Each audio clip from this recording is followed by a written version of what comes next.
थोड़े समय पहले मेरे साथी विधायक साहब कह रहे थे कि साहब जो युवा है नशे की ओर जा रहे हैं, नशा कर रहे हैं, चिट्टा फैल रहा है, इसमें का पता नहीं क्या क्या नशों के नाम ले रहे थे। साहब उनको रोजगार तो दो। सुबह हम लोग यहाँ पे 9 बजे आके बैठते हैं, रात को 9 बजे तक निकलते हैं। साहब नशा तो दूर, खाने का ही पता नहीं चलता। आपने अभी कहा कि साहब हम 4 लाख युवाओं को रोजगार देंगे। मैं स्वागत करता हूं, मैं टेबल बजा के आपके इस फैसला का स्वागत करता हूं, पर 4 लाख युवाओं को रोजगार दोगे कैसे? आप अगर उनको रोजगार दोगे तो कोई नशा नहीं करेगा। और रोजगार देने के लिए हमने क्या पॉलिसी बना रखी है? कोई यूथ पॉलिसी। युवाओं की अगर मैं बात करूं, युवाओं के रोजगार की बात करूं, तो पूरे देश में लगभग 8 से 9% तक बेरोजगारी है। वहीं हमारे राजस्थान में वो बेरोजगारी दर 27%। सभापति महोदय, अभी युवाओं की बात चल रही थी, खेलों की बात चल रही थी। राजस्थान जो भौगोलिक रूप से सबसे बड़ा राज्य है, युवाओं की अगर मैं बात करूं, युवाओं के रोजगार की बात करूं, तो पूरे देश में लगभग 8 से 9% तक बेरोजगारी है। वहीं हमारे राजस्थान में वो बेरोजगारी दर 27% है। सबसे ज्यादा अगर कहीं बेरोजगार आज के समय में कहीं है तो वो हमारे राजस्थान में। थोड़े समय पहले मेरे साथी विधायक साहब कह रहे थे कि साहब जो युवा है नशे की ओर जा रहे हैं, नशा कर रहे हैं, चिट्टा फैल रहा है, इसमें का पता नहीं क्या क्या नशों के नाम ले रहे थे। साहब उनको रोजगार तो दो। सुबह हम लोग यहाँ पे 9 बजे आके बैठते हैं, रात को 9 बजे तक निकलते हैं। साहब नशा तो दूर, खाने का ही पता नहीं चलता। आप अगर उनको रोजगार दोगे तो कोई नशा नहीं करेगा। और रोजगार देने के लिए हमने क्या पॉलिसी बना रखी है? कोई यूथ पॉलिसी है क्या? आपने अभी कहा कि साहब हम 4 लाख युवाओं को रोजगार देंगे। मैं स्वागत करता हूं, मैं टेबल बजा के आपके इस फैसला का स्वागत करता हूं, पर 4 लाख युवाओं को रोजगार दोगे कैसे? वर्गीकरण किया आपने? आज के समय में हमारे यहां पे 2.5 करोड़ 2.5 करोड़ के आसपास 18 साल से कम युवा है। 88 लाख तो पहले से ही बैठे हैं और आने वाले 5 साल में 70 लाख की एक भीड़ और तैयार हो जाएगी। 1.5 करोड़ जो बेरोजगार होंगे, उन 1.5 करोड़ में 4 लाख नौकरी। क्या ये ठीक है? कया करे कि साहब ऊंट रे मांड में जीरे वाली स्थिति हो जाए।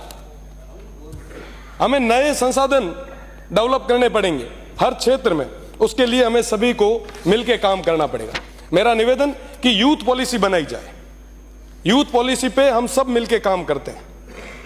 और मैं तो प्रदेश की सरकार से, हमारे खेल मंत्री जी से, युवा मंत्री जी से मैं निवेदन करना चाहूंगा कि अगर यूथ पॉलिसी में अगर कोई समस्या आ रही है, मैं यहां पे पूरी जिम्मेदारी के साथ कह सकता हूं, आप ये जिम्मेदारी हम पे छोड़ें।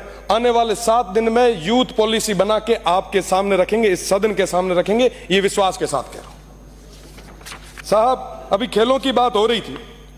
आज से ठीक 3 दिन बाद पेरिस में ओलंपिक गेम हो रहे हैं। हमारे पूरे दुनिया भर से 10,500 खिलाड़ी उस ओलंपिक में भाग लेंगे। सब देश के 117 खिलाड़ी वहां पर भारत का प्रतिनिधित्व करेंगे। उन 117 में से हमारे राजस्थान के कितने हैं? राजस्थान के हैं मात्र 2 लोग। और जो 2 लोग वो जा रहे हैं राजस्थान की तरफ से, राजस्थान गवर्नमेंट ने 1 रुपया उनके प्रशिक्षण के लिए नहीं लगाया। वो खुद के खर्चे से वहां तक पहुंचे हैं। हम बात करते हैं साहब हम खेलों में आगे बढ़ेंगे। कैसे बढ़ेंगे हम आगे? साहब मैं निवेदन करना चाहूंगा कि अभी तक जो खेल परिषद जो यहां पे खेल संचालन का काम करती है, उसके अंदर कुल 41 रजिस्टर्ड गेम है। 50 जिले हैं।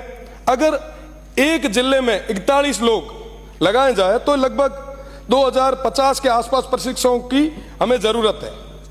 पर बड़ा दुख होता है साहब, 248 खेल प्रशिक्षक की स्वीकृति हो चुकी है और वहां पर 66 प्रशिक्षक ही लगाए हुए हैं।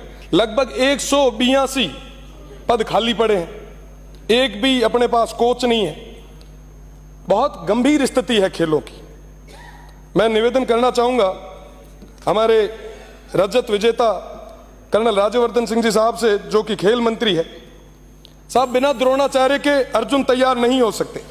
मैं आज इस मौके पे सादुल स्पोर्ट्स की भी बात करूंगा। सादुल स्पोर्ट्स जो एकमात्र आवासीय स्पोर्ट्स सेंटर है, आज वहां पर स्थितियां बद से बदतर होती जा रही है। मेरा निवेदन है आपसे कि उन बच्चों की ओर भी आप ध्यान दें, उन खिलाड़ियों की ओर भी ध्यान दें।